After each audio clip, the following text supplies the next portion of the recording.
things that God has created and give him the glory for it. And we began this last week, and we kind of looked at this section of ancient astronomy, and we looked at some we'd call them old timers, and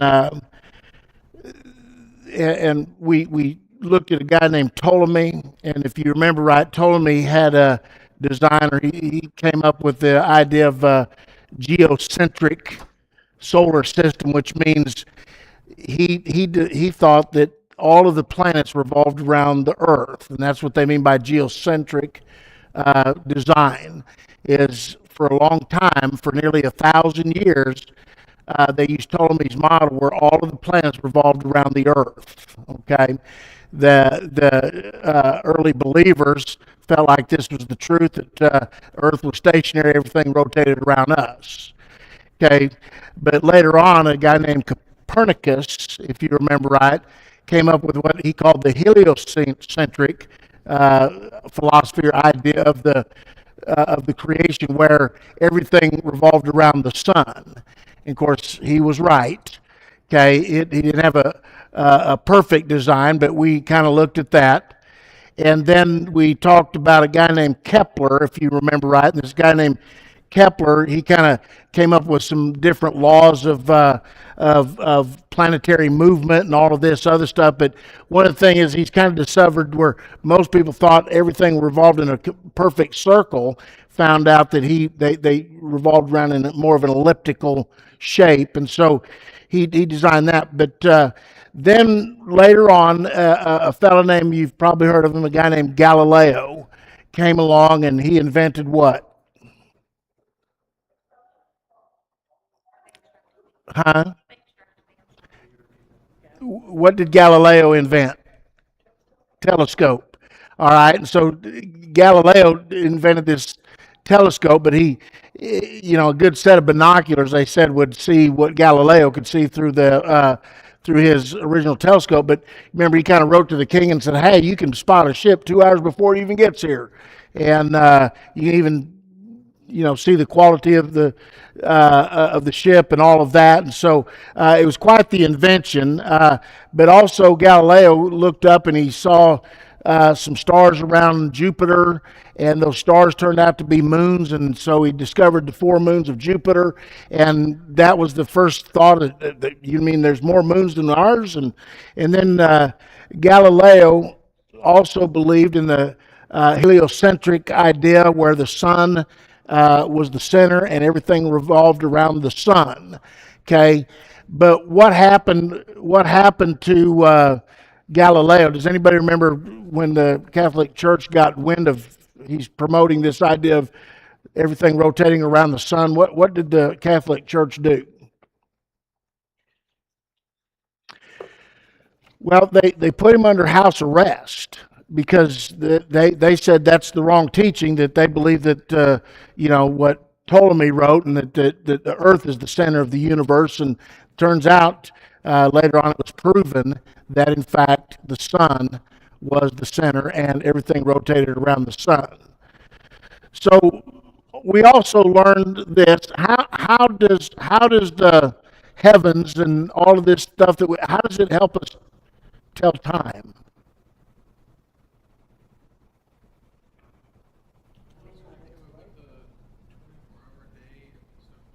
All right, so exactly. So we have a 24-hour day. Now you remember he said the solar system is kind of like a watch. Okay, the fastest uh, period of time is one rotation around. That'd be like the second hand, right? And so that's the second hand. One rotation around the axis is a single day. Okay, then the lunar cycle is more like the hour hand, or the minute hand, I should say, and that is the second, and that's a month. Okay, every lunar cycle there's a month, and then the hour hand would be more like the 1 year. It goes around the sun every year, and so that's how we look into the heavens, and we can tell there's what is there anything in the heavens that define a week?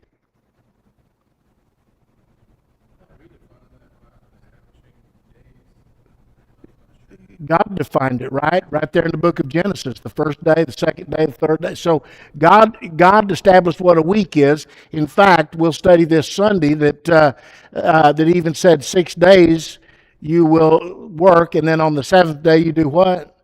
Rest, because it was after God's creation, okay?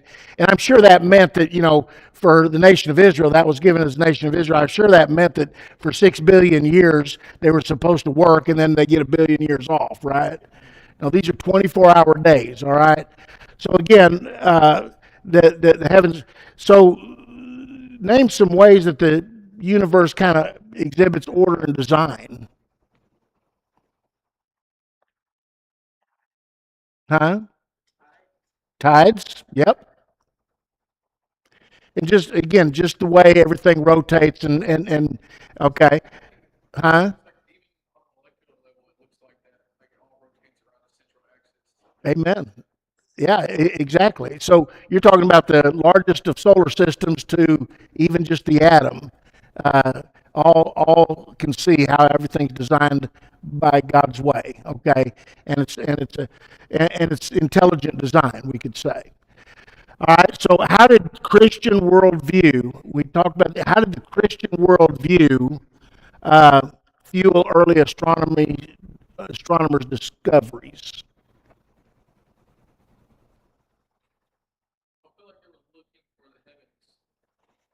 Exactly. They looked into the Bible. The Bible said uh, things about the heavens and about the stars and the moon, and so they began to look out into space and they began to make these discoveries. But it's the Christian worldview that caused them to actually look out there and say, "Hey, God's amazing." And that's what these videos are about, is just kind of helping us see just how amazing God is and what he created. And so these early astronomers that we talked about, they were all Christians. Do you find that amazing, or what does that tell you?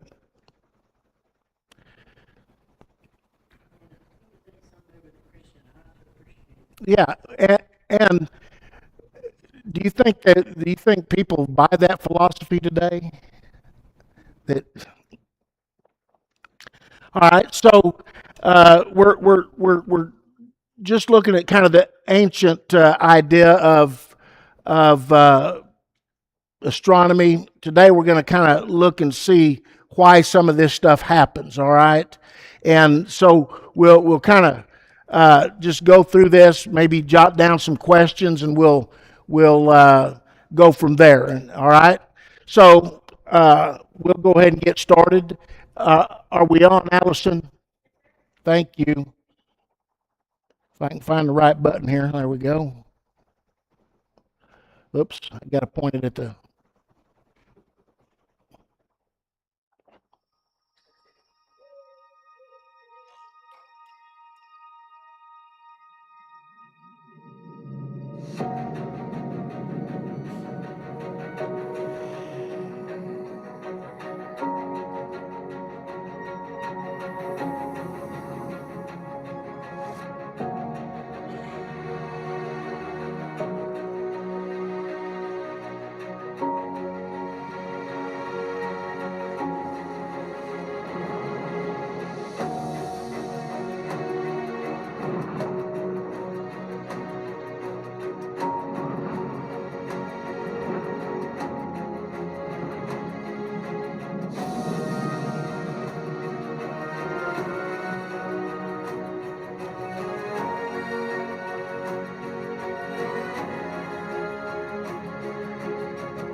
Once, the night sky was a realm of magic, home to gods and goddesses, to mythical beasts, to the unknown and the unknowable. But with the spread of Christian principles, we looked again and we saw the stars through different eyes. It was no longer a place to fear. It was a place of wonder. Hi, I'm Marcus Lloyd, and welcome back to The Universe, a journey through God's grand design. In the last episode, we talked about the earliest days of astronomy. We looked at the contributions of faithful scientists like Copernicus, Kepler, and Galileo. Their biblical convictions led them to believe in a universe that was the creation of a rational God, a universe that we can probe and come to understand. As the Christian worldview reached across Europe, it brought new ways of looking at things. No longer were the heavens the dark and frightening place of our superstitious past. Now we saw order and design everywhere, God's design. Stars moved in a set pattern that allowed ancient mariners to navigate ships similar to this. It was a universe that the human mind could explore and understand. Scientific knowledge went through a period of explosive growth. The invention of the telescope extended the range of celestial exploration far beyond what anyone had anticipated. By the mid-1600s, we knew the basic structure of the solar system. But for the first time, we understood that moons orbit planets, and planets orbit the sun in elliptical paths. But we still didn't know why. Scientists of the day couldn't grasp the reason. What force could cause the planets to move as they do? It would take some creative biblical thinking to answer that question. Today, we're going to look at one of the most brilliant men in history, Sir Isaac Newton. His work broke barriers and broadened our horizons. It was a turning point in the history of mankind, and it marked the birth of modern science. Newton's discoveries would eventually allow humanity to build craft that would actually travel into space. Roger, the clock is operating. We're underway. This one man set us all on a whole new journey. Born in 1642, a year after Galileo's death, Isaac Newton was intensely private and reluctant to publish his remarkable discoveries. His friends loved him, and his detractors hated him. But few could doubt that he was one of the greatest minds the world has ever known. Newton focused his studies on calculus, optics, the laws of motion and gravity. He also passionately studied the Bible, particularly the prophecies of Daniel. He spent his spare time reading philosophers of the day and kept a set of notes where he jotted down questions from time to time.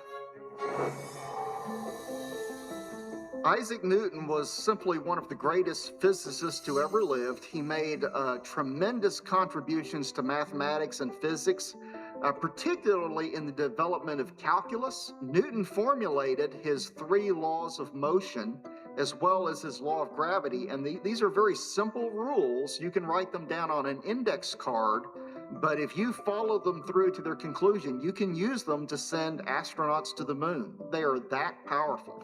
A body at rest tends to stay at rest, and a body in motion tends to stay in motion unless acted upon by an outside force.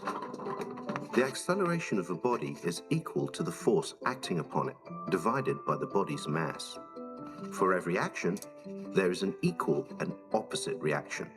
Newton was very interested in astronomy. It was a fascination of his.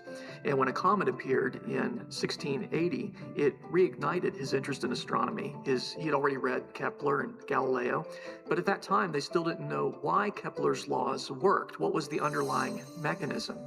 Newton set out to answer that question. The breakthrough came, of course, when Newton saw an apple fall from a tree. Why should the apple fall directly down and not in some other direction? Sounds like a simple question, but the answer changed the world. Assuredly, the reason is that the earth draws it. There must be a drawing power in matter, and the sum of the drawing power in the matter of the earth must be the earth's center, not in any side of the earth. The mass of the earth exerts a force on the apple, an attraction called gravity. But when the pull of gravity extends out into space, why doesn't the moon fall towards the earth's center, like the apple? Leave it to Newton to figure that out. He's sitting under the apple tree. The apple falls to the earth, and he wonders, why doesn't the moon fall to the earth the same way the apple does? He set about to answer that question. Now, if he were to take an apple and throw it some distance forward, it would not fall straight down. It would form an arc. It would hit the earth, but it would hit it some distance away. Imagine if you threw it really far so that it was actually out over the ocean before it finally touched the surface of the earth. Well, since the earth is round, it's actually curving away from the apple as it falls, and so the apple will hit at a lower distance than where it was first launched. Now imagine you threw an apple so hard that it fell at the same rate that the earth curved away underneath it. In that case, the apple would never get closer to the surface of the earth. It would make a complete loop and come back to its point of origin. That essentially is an orbit.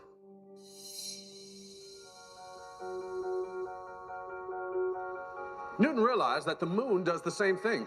It goes around the earth for the same reason. The moon is like that apple. It's moving so fast it would go in a straight line, disappearing out in space. But Earth's gravity keeps pulling at it.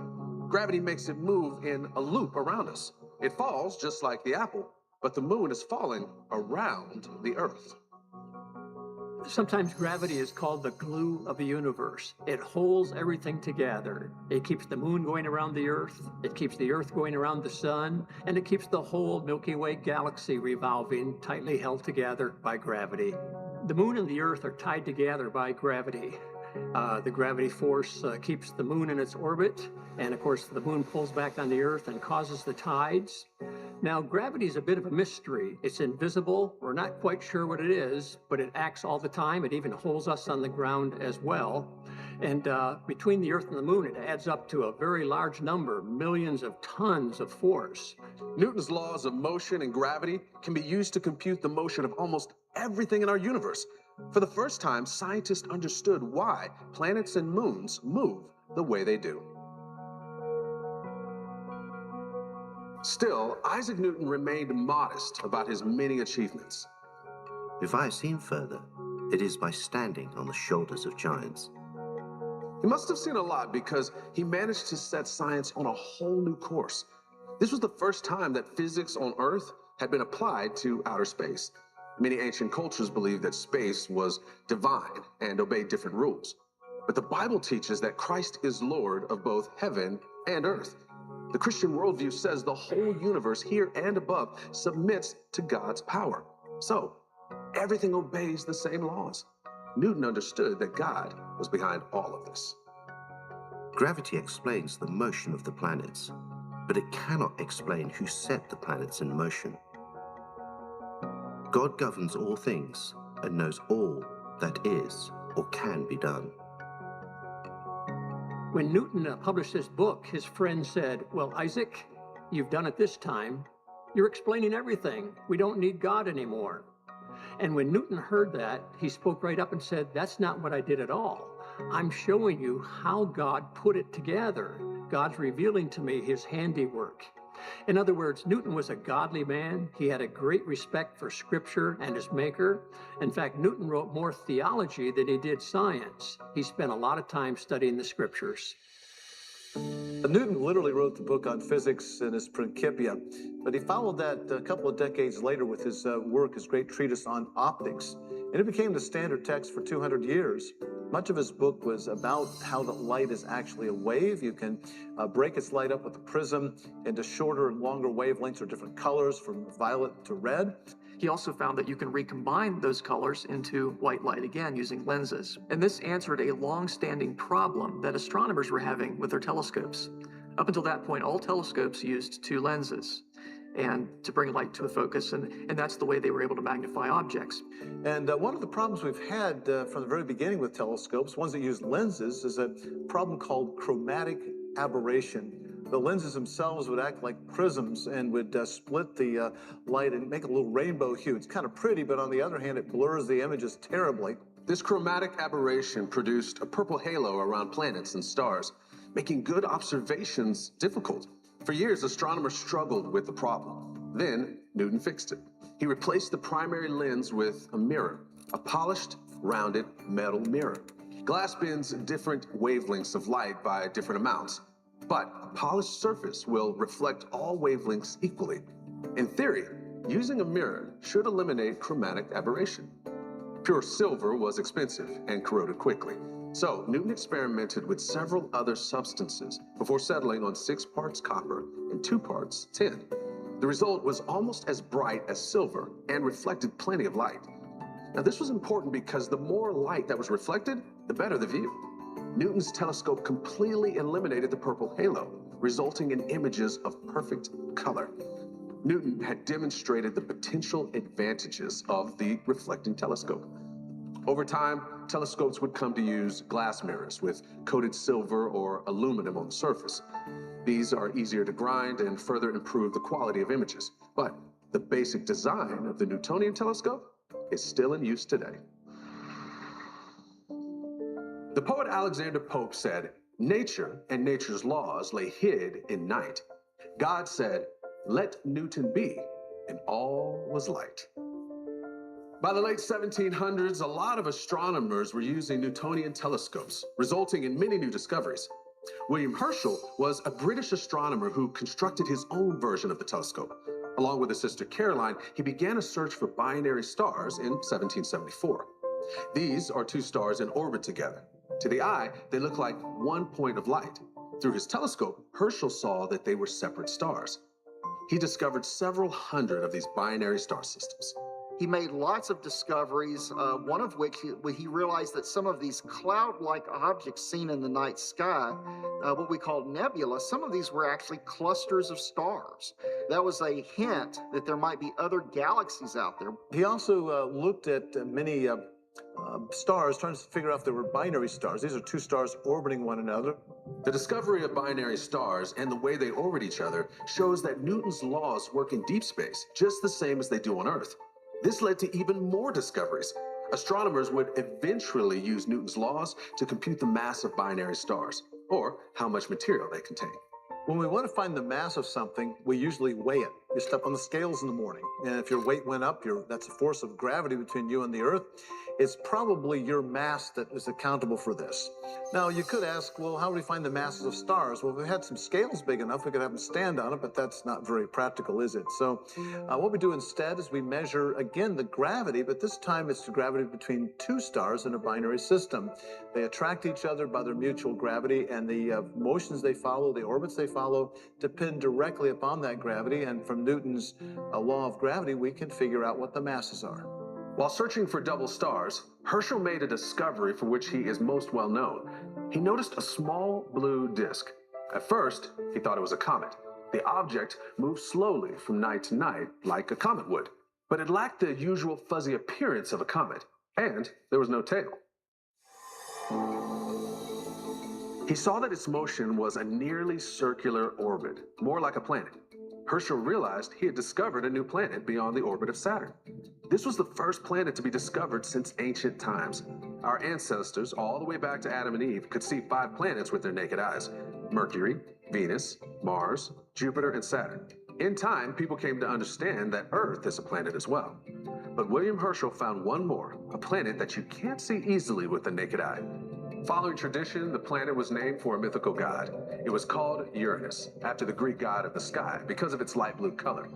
Later, Herschel discovered 2 moons of Uranus, Titania and Oberon. By the mid-1800s, astronomers realized that the orbit of Uranus seemed to deviate slightly from what was predicted on the basis of Newton's laws of motion and gravity. Now, Newton's laws of motion and gravity had been very successful in accounting for the motions of the other planets in the solar system, so it seemed likely that those laws were correct. But what could account for the unusual motion of Uranus?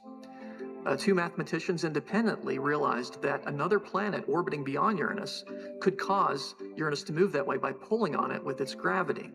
Urbain Le Verrier and John Couch Adams independently worked out the solution to this problem and found that, yes, indeed, there must be a planet orbiting beyond the planet Uranus, pulling on it, and they computed the position of the as-yet undiscovered planet. Le Verrier mailed in his prediction to the Berlin Observatory, and within one evening, astronomers there were able to locate this new planet, which we now call the planet Neptune, and it was within 1 degree of the coordinates that Le Verrier had predicted. The discovery of Neptune was a triumph of Newtonian physics. It was hailed as one of the greatest scientific discoveries of the 19th century. Using Newton's laws of motion, his law of gravity, using calculus, mathematicians were able to find a new planet. This wasn't an accidental discovery with a telescope. This was a search made with mathematics, with calculations on a sheet of paper. Because of this, Le Verrier was called the man who discovered a planet with the point of his pen. So astronomers finally understood why stars and planets move the way they do, but they hadn't yet figured out what stars are. Before the influence of the biblical worldview, people believed that stars were divine. It was considered bad luck to point at a star because, as they saw it, you were pointing at a god that could anger the spirits. In some cultures, it was even believed that pointing at a star could cause a person to die. There were some who believed that shooting stars held the souls of the dead, or the soul of a new life coming to earth. But the Bible teaches us that stars are creations of God and aren't things you worship or fear. In Jeremiah 10:2, we're warned against this kind of superstition. Thus says the Lord, do not learn the way of the Gentiles. Do not be dismayed at the signs of heaven, for the Gentiles are dismayed at them.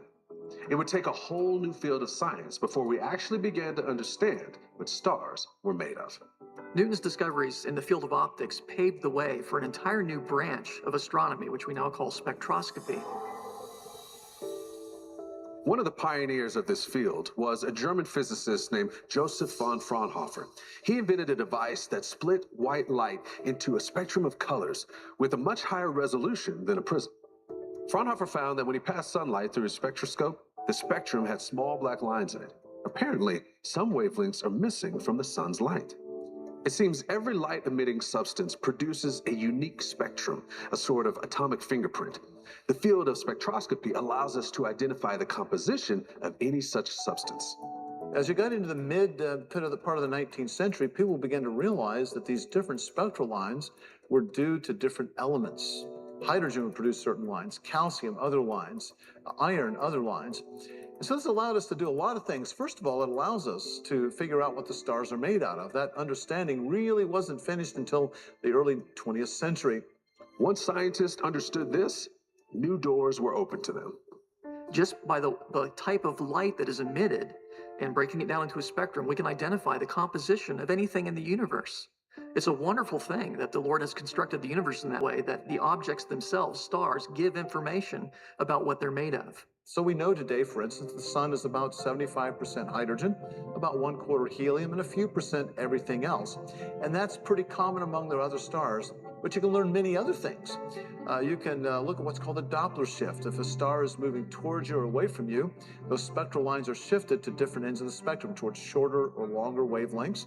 And if we measure that, we can figure out how fast things are moving toward or away from us. That's been very important in modern cosmology. If we didn't have spectroscopy, again, we wouldn't know much about stars. Spectroscopy showed differences between stars, too. Certain features were strong in some and weak in others, but no two stars were the same. This confirms what 1 Corinthians 15:41 was teaching us all along. There's one glory of the sun, another glory of the moon, and another glory of the stars, for one star differs from another star in glory. When ancient cultures looked at the sky, they were overwhelmed by its mysteries. They created gods and monsters to explain what they saw. For centuries, they observed, but they didn't understand. But with the spread of Christianity, things began to change. Christians eagerly accepted the challenge of understanding the stars. Believing God designed the universe to have order and rules, the early Christian astronomers watched the way the earth, moon, sun, and stars move and tried to figure out those rules. That's what science is all about, trying to understand the patterns that God imposed on his universe. God gave us intellect, and he wants us to use it to explore his creation. And what we have found confirms again and again the truth as revealed in the Bible. God upholds the universe in a consistent manner that we can understand through science and mathematics. Every new revelation leads to new questions because God delights in taking us on this voyage, this quest for knowledge. The further we venture into space, the more he reveals to us. I'm Marcus Lloyd. Thanks for joining me. On our next episode, our journey will take us into the 20th century, and we'll see some really exciting discoveries.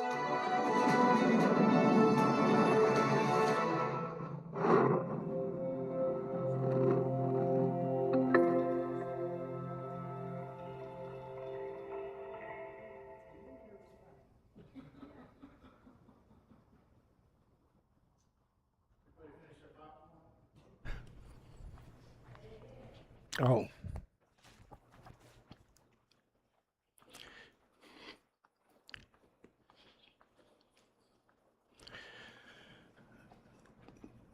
You all ready for a test now? Huh? Well, they've got a section here that just says think about it, and I'm just going to read a couple of these things. And again, this is I'm not trying to give us a.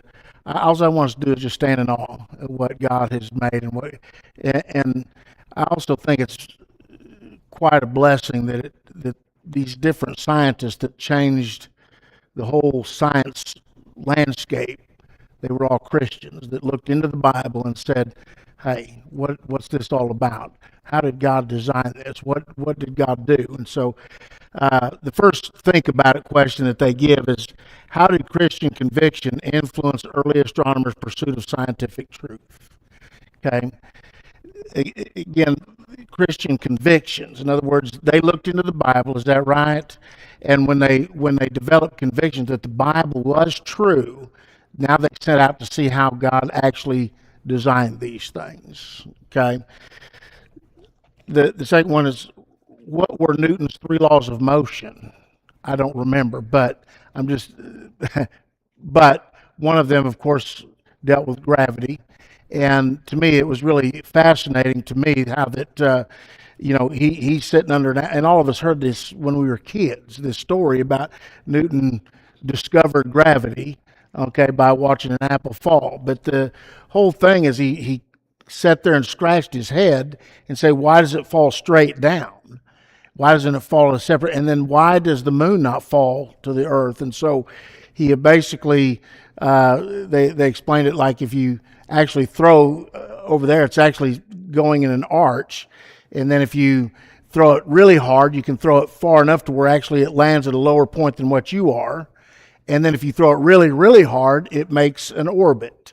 Okay, and that's what the sun does, or the moon does. It orbits. And so, and again, it's gravity that's holding all this together, that's producing all of this. So, and then, of course, I liked what one scientist on there said, that gravity was the glue that held the universe together. So that to me is pretty fascinating. Okay. So how did the invention of the spectroscope enable us to know more about the stars? Do you all remember that? They made a spectrometer.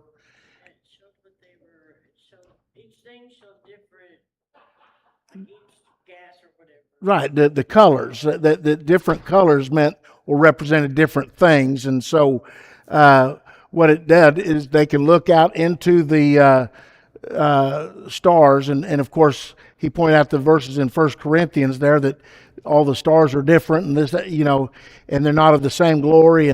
But when you put that through the spectrometer, you see that you can even tell what they're made out of.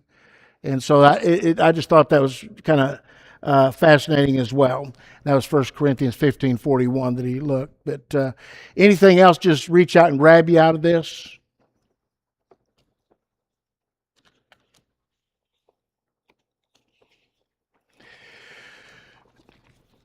Newton pretty much changed a lot of things. And of course, again, I thought it was fascinating that he actually wrote more dealing with theology than he did science. And so he was a avid studier of the scriptures. And so what we're going to find over the next couple of weeks is there were many others. And so that Christian worldview really helped the scientific world. And we just got to discover, and we are still discovering, that there's a creator. We know that by faith, but science didn't invent gravity. It just discovered what God had already put in place. So, all right. Any other comments? I know these aren't very, very long videos, but I want us just to, again, stand in awe. We've got two more of these videos, but before we dismiss, I want to just go back and just kind of keep our minds fresh on the idea of creation. We know that the first and second day, or the first day, God created what? Light and darkness, right? Okay. And of course, he created the earth, which we know that it was just a watery substance. And okay, on the first day, we saw time in the beginning. He created the heaven and the earth, the heaven, space, earth, mass. And so we had the time, space, mass continuum as well, where if you have one, you have the other two, and so on and so forth. Okay, the second day, what did he create?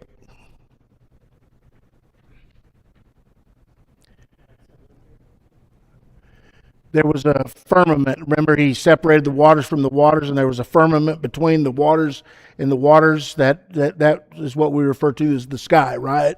So the second day he created the sky, and then we talked about the third day, what happened on the third day.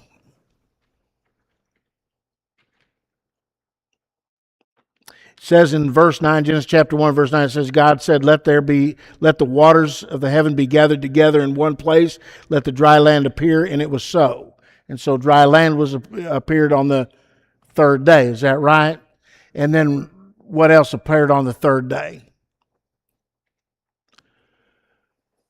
Plants, right? Plant life, all right? So plant life. Now, this is the first thing that God made that reproduces itself, and it reproduces itself after its kind, is what it says. And so if you plant watermelon seeds even today, you don't get jalapenos, right? You plant watermelon, you get watermelon. If you plant corn, you get corn. And so that's what we see on day 3. And then we pick up day 4, and that's what we're studying right now. Now, I think, again, I just want to remind us that light and dark was the first day. But now we have where God said a light source that ruled the day and a light source that ruled the night. And so we have the sun and the moon, and of course the stars were created the 4th day. All right? And so we'll kind of stop right there, because we're going to kind of watch the 4th day and see how a lot of different things came out of that 4th day, and then we'll move on to the 5th day, and then we'll see where animals and all that come on the 6th day. Well, fifth day is what? Birds and fish, birds and the sea creatures, and then the 6th day, animals, and of course mankind. And we'll watch a couple of videos on Made in His Image. All right, and so we'll see some of those things. All right, any other comments or questions? Is it really that important that we understand creation? That we understand? I'm talking about, we don't have to go this deep, but I think it's good, because I think appreciating it and giving God glory for it is the idea here. Okay, I don't fully understand this. I've done a lot of reading, a lot of studying, and it's fascinating to me, only in this sense that God has revealed Himself in all of this. Okay, and we are in an age where we're told that billions of years that all this stuff just happened, and it didn't just happen. Okay, it wasn't just random. In fact, again, in our vacation Bible school, I took a picture of a trailer that was full of wood, and then I took another picture of a table that sits in the Mullins house right now, and I tried to convince that class that I was driving that trailer, and I hit some nails in a truck full of nails and screws and stain and paint, and it all went up in the air, and boom, it landed and it made a table. Okay, but that's what evolution teaches. All right, I could say the same thing, that an elephant ran into a tree and boom, it came down with ivory and all that and created a piano. Again, the likelihood it's just ridiculous to say that this stuff just happened randomly. We have a creator, and it's Jehovah God. It's Elohim, right? He is the creator God. And so, again, I just want us to just take some time and appreciate our designer, our creator. All right. Anything else, and we'll dismiss. You get out early again today. All right.